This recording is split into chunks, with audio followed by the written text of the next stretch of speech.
All right, welcome back to economics. I'm Dr. Kling, and the topic we're going to talk about today is applying these concepts that we've been learning to business. Now, people who are actually in business are applying these concepts all the time, but it's more or less unconscious. They're not talking it necessarily in these fancy economic terms, but they're using the concepts in the business. And so first we're going to talk about a strip mall business there the focus is on efficient use of factors of production and substitution. And then I'm going to talk about a rock star business, and I think a lot of the focus there is on outsourcing and opportunity cost. So we'll see what I mean as we go along. So for the strip mall business, let's take a frozen yogurt place. So we're going to establish a frozen yogurt place. I'm trying to get this R a little bit better written. And one key factor of production with something like a frozen yogurt place is the location, so that the land is a really important factor of production, because if you locate in the wrong place, you won't get any traffic. If you're in the frozen yogurt business, your location is most of your marketing. You can't make up for a bad location with lots of advertising. Whereas if you're in some other business, like an insurance broker or a tax accountant, you could maybe use advertising to get people to come to an out-of-the-way place.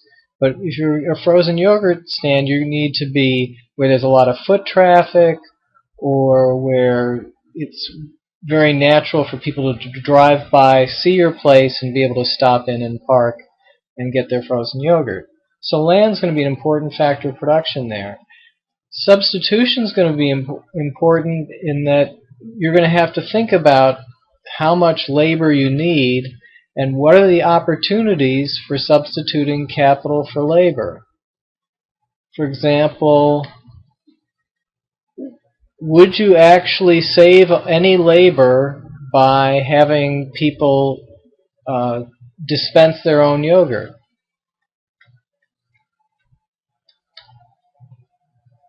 On the one hand, you might think, well, having people dispense their own yogurt will save you having to have people behind the counter. But from what some people have observed and looking at these different frozen yogurt places, you need just as many people behind the counter if people dispense their own if they don't. You would need to get that sorted out in order to decide whether there's any capital for labor substitution involved there in having people dispense their own.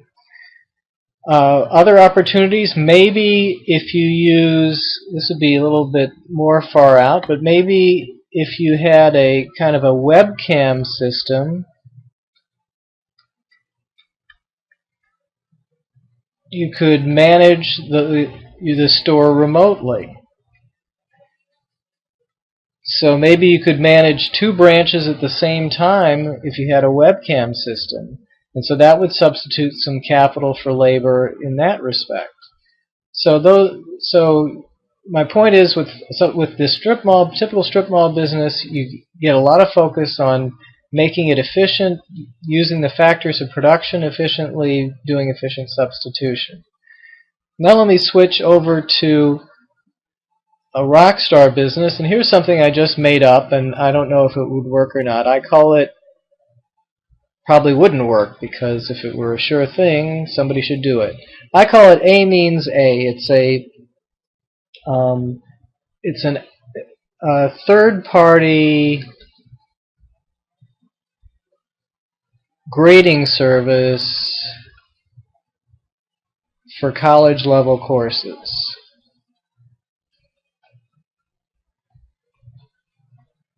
So the idea is to get colleges to outsource their grading to a third party. Now, why would you want to do that? Well, if you're Harvard, you probably don't want to do that because your courses have great reputations as it is. There's no reason to want to outsource. I mean, maybe you could save a little money, but chances are that's not what you want to do.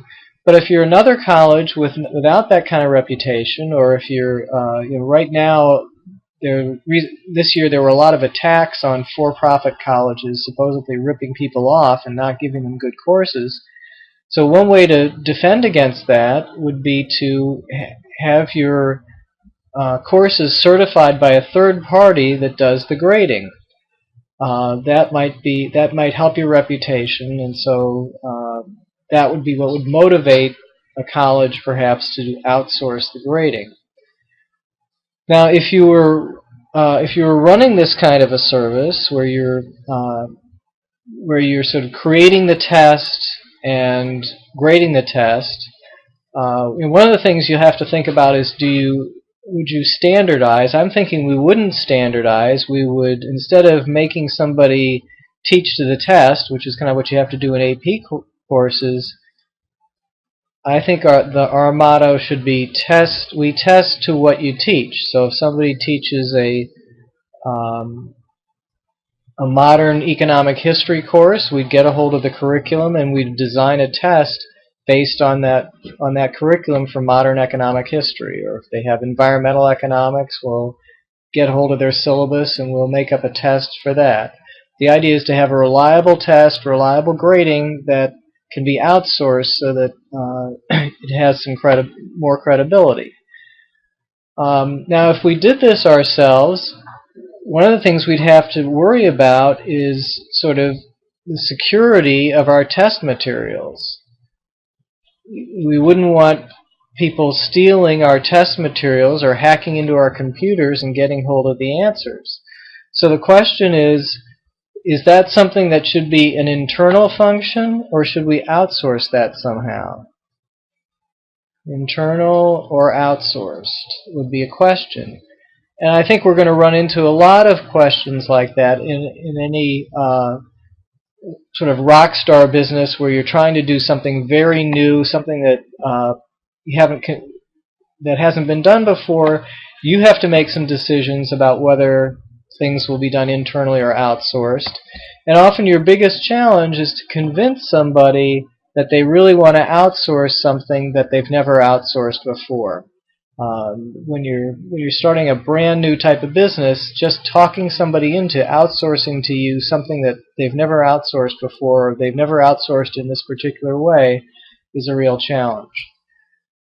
The next topic that'll matter, at least I would notice it a lot, is opportunity cost. I mean, if it were no cost to me to start this business, I'd try it now. I'm really interested in seeing what would happen with it. I think it's crucial to re-engineering the education business. I think anybody can put up a video like what I'm putting up now. The hard part is establishing credibility, and what students want is a certificate that says they've passed a course. They want meaningful grades that they can present as credentials. And so a third-party grading system that could offer credibility that says this person's grade really means what it says it does, even though they don't come with a Harvard diploma, and even though they've taken the course online, an A still means an A. That would, I think, be a big thing. So why haven't I started this business? Well, there's some opportunity cost.